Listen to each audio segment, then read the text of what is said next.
So, a friend recently shared with me a project that she jokingly said was one better than my 12 rules for life.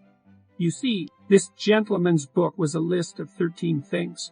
If I remember correctly, the title was amazingly long, but somewhat humorous and enticing at the same time.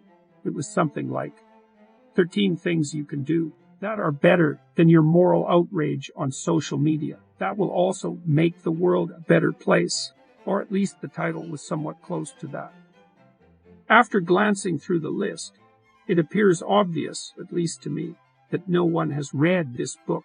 That is because there are so many people who are clearly doing the opposite of what the author proposes in 13 things. For example, pause. Taking a moment to reflect before firing off some comment or reply.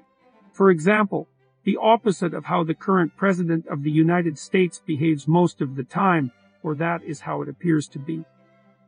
Or not painting yourself into a corner with rash declarations. Actually, one of them is pretty similar to one of mine. I think his version is listen for valid points, as if the other person might say something is worth hearing.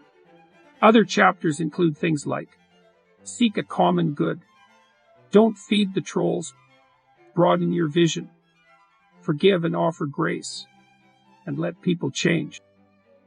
You might want to check out this short little book. In addition to that, you must change the way you hear things, or at least get ready to from this point in time forward. So why do you need to listen differently and more carefully in the future?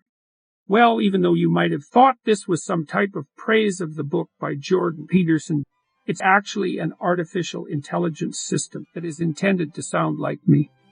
Or I meant, sound like the real Jordan. So be careful as to what you believe. Still, the world really would be a better place if more people took the advice found in this book.